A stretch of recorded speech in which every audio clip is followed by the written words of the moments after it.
They say a man can ride 100 miles in the west and leave nothing behind but dust. But sometimes he leaves something else. A story that clings to the land like the heat off a stone.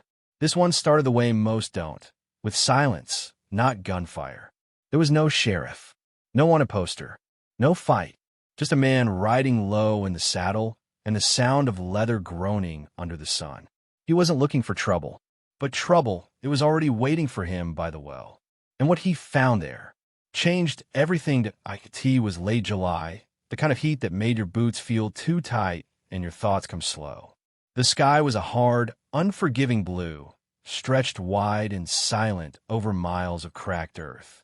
The wind didn't blow, it just whispered like it was too tired to push. Every fence post cast a long shadow, thin and sharp, like a warning that no one ever listened to. The land here didn't welcome anyone. It just wanted to see if you'd last. Sagebrush rolled across the dust like it had somewhere better to be.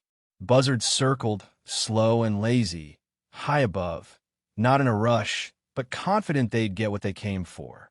The sun sat high and mean, baking everything it touched. Even the horses walked like they regretted being born. There was a well out there, half covered by tumbleweed and time. Some folks said it ran dry a decade ago. Others swore it still had water, but the price of drinking from it was steep. Most men passed it without stopping. But not him. He was riding alone through that dead stretch of nothing, looking for just enough water to get to the next town. He didn't expect anything more than a few drops and some shade. He didn't know the West had been waiting for him to stop.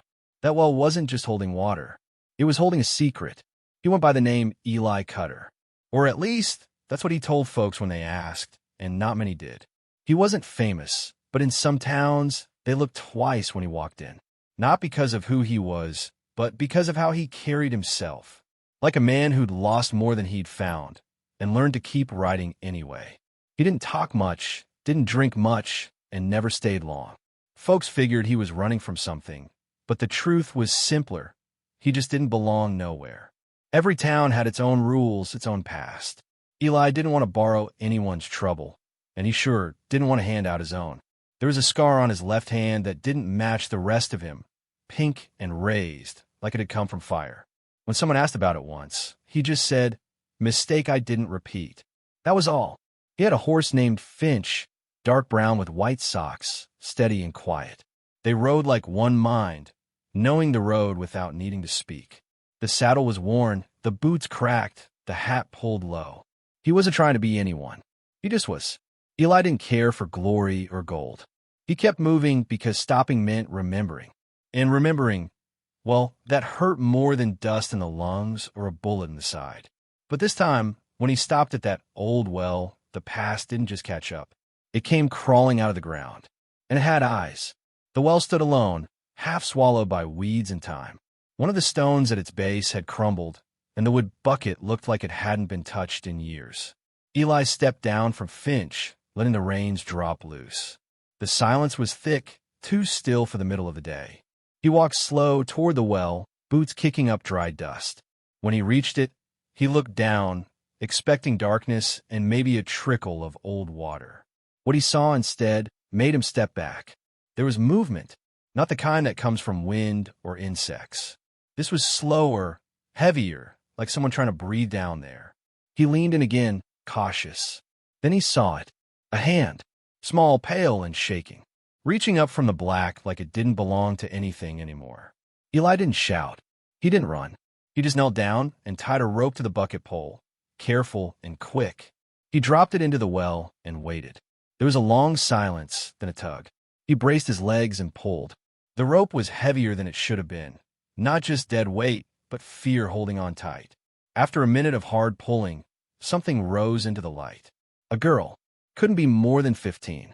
Clothes torn, face covered in dirt and dry blood. Her lips were cracked, her eyes wide and hollow. She didn't scream, didn't cry. She just looked at him like she didn't know what year it was.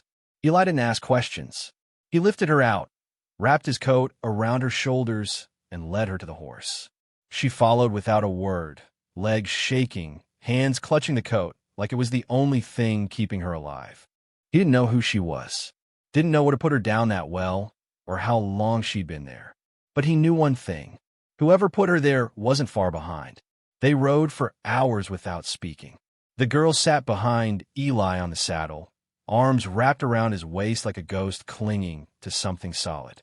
Her breath was shallow, like each one took effort. Every now and then, she'd flinch at a shadow or twist her head toward the wind, as if expecting to hear footsteps following. Eli didn't press her. He didn't ask her name or where she came from. He'd seen enough broken people to know that some answers need time.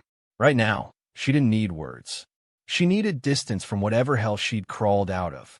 He adjusted his coat tighter around her shoulders and kept riding, one hand on the reins, the other resting gently on hers when she started to shake. It was a small thing, but she didn't pull away. That was something. As the sun dipped low, casting long gold lines across the earth, they passed an old church, half-burned, roof missing, doors hanging loose. She looked at it, then looked down. He saw in her face. She knew places like that. By the time they reached the edge of the nearest town, her grip had loosened a little. Her head leaned forward, resting against his back. Sleep, or something close to it, had finally taken her. Eli didn't smile, but something inside him shifted like a lock turning. He didn't just find a girl in that well. He'd found a reason to stay. The town was called Briar Ridge. Not much more than a few wooden buildings, a saloon, a stable, and a church that hadn't heard a prayer in years. Folks there didn't smile at strangers, and they sure didn't like surprises. When Eli rode in with the girl slumped behind him, heads turned, eyes narrowed. A man on a horse was one thing. A man with a blood-covered girl was another. He stopped at the livery and helped her down. The stable boy backed up slow, eyes wide. "You all right, mister?" he asked, voice shaking. "She needs rest," Eli said. "That's all." But whispers were already spreading like dry grass fire. "She's trouble. She's run from something." Where'd he find her? By the time Eli got a room at the boarding house, the whole town knew, and none of them liked it. An old woman at the general store muttered something about curses. A ranch hand outside the saloon spit in the dirt and said, "Best leave that kind of baggage outside town lines." Eli didn't respond. He just got the girl inside, gave her water, and sat by the window with his rifle resting close. The room smelled like dust and old paper. She lay on the bed without saying a word, eyes staring at the ceiling like it might fall. Downstairs, boots thumped across floorboards. Doors opened and closed with purpose. Somewhere, a voice muttered, "She don't belong here." Maybe she didn't, but Eli wasn't planning to leave. Not yet. They came just after sunset. 3 riders, all dust and leather, riding hard like they had a scent to follow. The kind of men that didn't knock, just barged in and expected answers. Their horses stopped sharp outside the boarding house. One of them stayed back, hand resting on his rifle. The other 2 climbed off slow, boots heavy on the porch. Folks across the street stopped what they were doing. Curtains shifted. Nobody moved to help. Eli was already at the window, watching. He didn't recognize their faces, but he didn't need to. He knew what they were, men who fed on fear. The kind that don't care what a girl's been through, only what she's worth. A knock came, then a voice. "We're looking for someone," it said. Calm, too calm. Eli didn't answer. The voice came again. "She's ours. Took something that don't belong to her. Just want what's owed." The girl stirred on the bed, sitting up slow. Her face went pale, and her hands clenched the blanket like it might save her. Eli stood, rifle in hand, and walked to the door. He opened it halfway. "She's not yours," he said. The man stepped forward. Tall, sharp-eyed, snake smile. "Ain't up to you, mister. She's not something you own," Eli said again, quieter this time. The man's smile faded. "We ain't gonna ask twice." Eli didn't blink.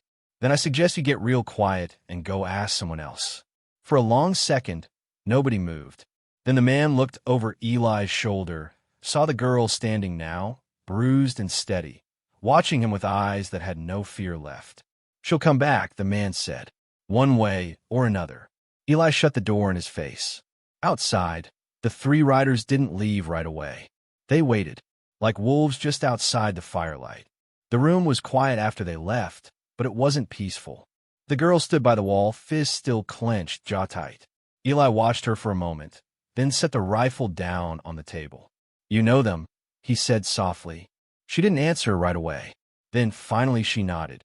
"They took me when I was 10, she said, voice rough like it hadn't been used in weeks. "Said I belonged to them. Either to work, steal, stay hidden. I ran once. They caught me. The second time, I found the well." Her eyes didn't water. They didn't need to. The weight in her voice said enough. Eli nodded slowly. "You're not going back." She looked at him, really looked like she was trying to figure out if he meant it. When she spoke again, her voice had steel in it. "I'm not the same girl they put in that hole." Eli nodded once more. "I know." She stepped forward, picked up the rifle he'd laid down, held it like she knew what it was. Maybe she didn't know how to shoot. Maybe she did. But it didn't matter. What mattered was that her hands were steady. "I ain't hiding anymore," she said. Eli looked her in the eye and gave a small nod. No speeches, no promises. Just understanding. Outside, the riders might have still been waiting. But something had shifted. They weren't the hunters anymore. She was. They didn't come back in the dark. Cowards rarely do. But by morning, their horses were still tied outside the saloon. And that told Eli all he needed. He and the girl walked into town just after sunrise. The sky was pale orange, and the wind carried a dry calm. People watched from doorways, some with fear, some with curiosity. No one stepped in front of them. The three men were on the porch of the saloon, drinking coffee like they hadn't nearly stolen a life the night before. Eli stopped a few feet away. The girl stepped forward. "You remember me?" she said, voice strong and clear. The leader stood, trying to smile. "Darlin', we don't want a scene." She didn't give him one. She raised her hand, steady as stone, and held out a small tin badge. It was rusted, bent, but still readable. "Deputy. Found this in your wagon," she said, "along with the names of every girl you sold." The town went quiet.